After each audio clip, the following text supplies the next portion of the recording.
ভাই আজকে শুক্রবার, হ্যাঁ জুম্মার দিন, সোমবার, আগামীকালকে ঈদুল আজহা।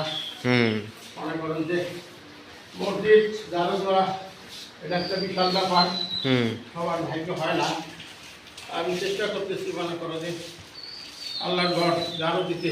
আমি পাপি বান্দা, আমার ইমাম সবাইকে হ্যাঁ এরা মিলে আসে আমরা এখানে যে মসজিদে আমরা কাজকর্ম করি সবাই মিলে। আর মনে করেন যে মসজিদের কাজ করতে খুব ভালো লাগে। কি করে ইমাম সাহেব?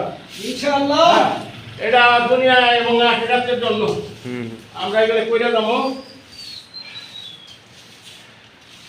ঠিক আছে? আপনারাও শরীক হয়েছেন আলহামদুলিল্লাহ। আমার নাতিরা ঢাকা থেকে এসে আমার সাথে শরীক হয়েছে, খুব ভালো লাগে। হ্যাঁ, এই কাজগুলো করি। মনে করেন যে কি করো তুমি ভাই, এখানে জানো তো তুমি একটা জানো তো আমি সারাতে এটা ঠান্ডা ছেড়ে দিই। কি করো মনে করেন যে এই যে গেছি আমার মায়ের আমার ওয়াইফের কবরস্থানে কিছু কাজ বাকি ছিল, ওটা পরিষ্কার পরিচ্ছন্ন করে আইসা আসলাম মসজিদে। এদিকে মনে করেন যে আমাদের সময় হয়ে গেছে, তো চিন্তা করলাম ইমাম সবাই এসে পড়ছে, তবে আসলো মনে করেন ইমাম সাহেব আলো নিতে লোক তো উনি ইমাম সাহেব মাঝে মাঝে এক লেখা করে।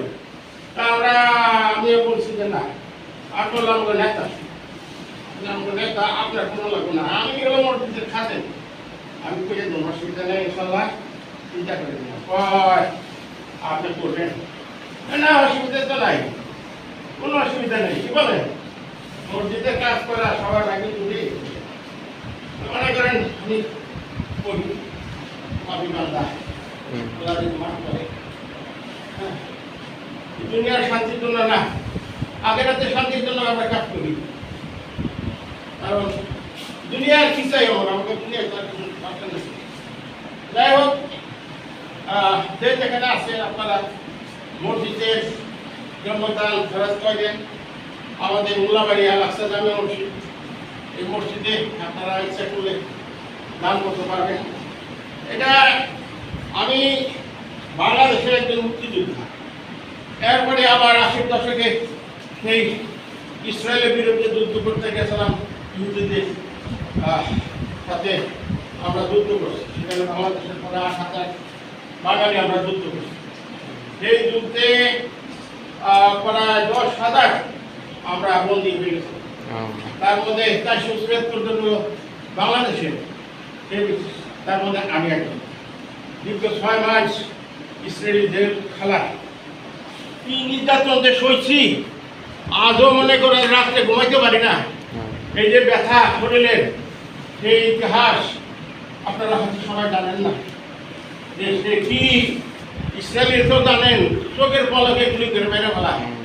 হ্যাঁ, আর যখন টর্চারিং ছেলে নিয়ে আমাদের প্রশ্ন করতো যে তোরা বাংলাদেশে কেন আসছিস, ওরা বীরের জাতি, ভালো কথা।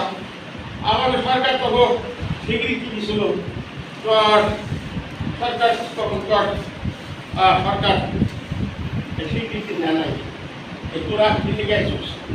আমরা বললাম আমরা আইসি, আমরা মুসলমানের জন্য আসছি, বলতে ধরা রাখতাম জেলে ধরেনকে রাজধানী করে আমরা স্বাধীন ফিলিস্তিনের রাষ্ট্র প্রতিষ্ঠা করতে চাই। মুসলমানদের জন্য তোমরা বহু অত্যাচার নিবারণ চালাইছ, তো এখন আমরা আইসি তাদের উদ্ধার করার জন্য।